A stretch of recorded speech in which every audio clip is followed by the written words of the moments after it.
Here's that floor area we just did. Now that was a test area, and I'm going to do some more. I'll show you more, okay, on how to do that. Here's the section that I did. Doesn't this look nice? Okay, all the way through there. That almost kind of looks leathery in my estimation, and it still has some nice, beautiful lines in here. That's where the guys put the black tar on there, mastic, and they ran their trowel left to right because they were kind of coming this direction, and then they pulled the lines. Kaboom, kaboom, kaboom. They swirled it on there. See these swirls? I haven't cleaned this part of the floor yet, you can tell.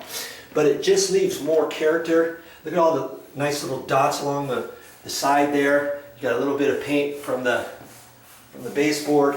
And most of that stuff up against the walls, you know, you're not going to see a whole lot of it. You're going to have furniture up against the walls. This is going to be a bedroom. You're going to have a bed up and everything. And all of these imperfections show up now. This looks like an old rustic floor. Had I have floated this out and had it look like a brand new floor, you would not get any of this stuff on the floor. That's the beauty of working with this, okay?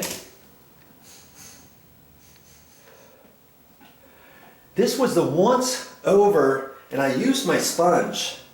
And on this particular floor, the only time I'm gonna rinse the sponge out is when I get too much residue on that sponge. I'm gonna take a bucket. I've got a Wally Mart bucket right here with some water in it, and I'm gonna rinse it out in there. I'm actually not gonna rinse it out. I'm just gonna wring out some of it. I'm not gonna rinse out this sponge anymore. I found that does not work because I don't wanna get any water on this floor. Then it wipes off lots of this beautiful stain. And the reason why I say it's stain is this basically looks like two colors, doesn't it? I was gonna clean this, and then my thought was that I was gonna take like a terracotta stain, which is that lighter color, and I was gonna spray over this. But now I don't have to do that. And here's why I was thinking of that, because this floor right here, you see, I cleaned this all off, and I used the sponge and I kept rinsing it out with water, and I took most of that stain off. And I thought, okay, now I can put that orange terracotta stain on here before I seal it. And what I did actually with that sponge, I took it in here and dribbled it on here and then re-wiped this. It's not coming out as orange as the other room because I had wiped all the stuff off. Now I'm trying to put something on there that I've already sucked out of the concrete. Okay, this is a closet, and I'm glad I started in the closet so that this is how it's going to end up looking after I seal the closet floor. But when I get up into this room here, I'm not going to have to put any sealer or any stain on this floor at all. You see all the color that I picked up without rinsing out this sponge ever. Okay, look at that. Doesn't that look beautiful? It's like I'm in love with this floor or something. But when this whole floor gets done, this is going to look awesome. And I'm going to continue that right out into the hallway. Right here. I've got this hallway to do. That's going to look wonderful.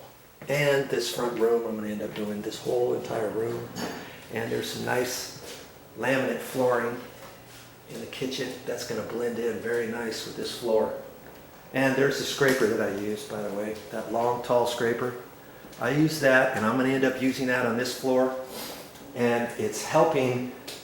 And once I get that big scraper blade on there, once I finish with that, I do the best I can with that. And then I take my small scraper and finish off. So I get the floor looking just like this floor here. Okay. Then I can do this process here.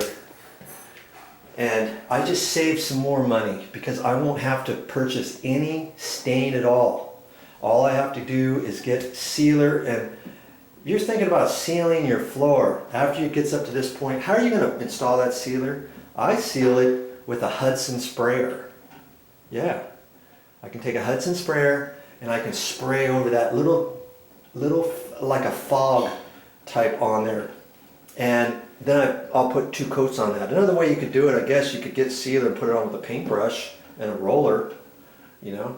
Might even think about doing that. I'm not sure yet. I think I'll do the Hudson sprayer. If I do the Hudson sprayer, then I have to put masking tape down along the bottom edge of the baseboard, and then I've got to cut plastic and put that up about 16 inches all the way around the rooms, all the way around the doors. I got to take these doors off, to the rooms. I then have to put it around the door jambs. I've got to protect the bathroom. I've got to protect that other room on the other side of this door. Right here, I'd have to protect that. And see this floor, check this floor out. This floor here had carpet and pad down on it, and that was right over a concrete subfloor that did not have any mastic on it. And then I took that spray and I've just put one color on here, and I made different colors with it. See there? Because it's variegated. You put a little bit more in certain areas, you get a little bit darker effect, and then you pick up some colors from the old concrete subfloor.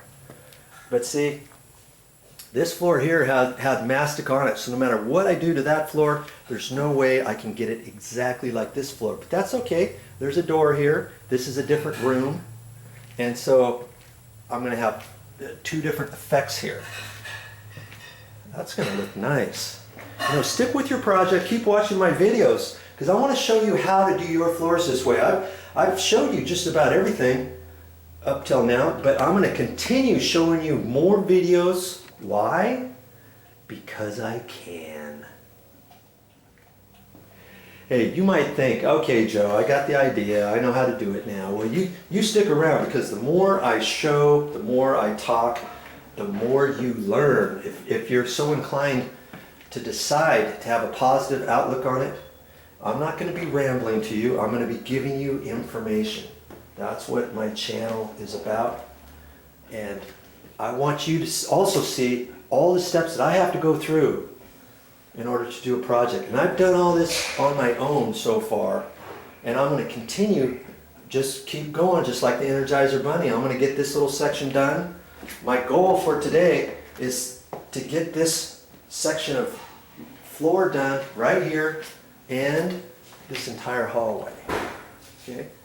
That's my goal for today. You always have to give yourself a goal to shoot for. Now see this thing here? There's a sauna inside this little bedroom. And I've decided to leave this up. I'm going to have to take this apart. We got to lift this out of here, because I got to finish the floor underneath there, and then after it's all done, I'll have to put it all back together and put it back in this room, I guess. But that's just part of it. I cut the carpet around it, so when I get all done, when I stain and seal the floor, I'm going to have to let it dry for a couple extra days. And I'm going to put that carpet pad right back down, the carpet back down, just loose, and then set this on top of it, because this house is going to be put up for sale. And then once it sells, this sauna is going to be taken apart again and moved with the owner. Okay? But until it gets sold, she wants this sauna to work. Okay, so that's another part of my project, and I'm here for the duration to get all this done and show more videos for you.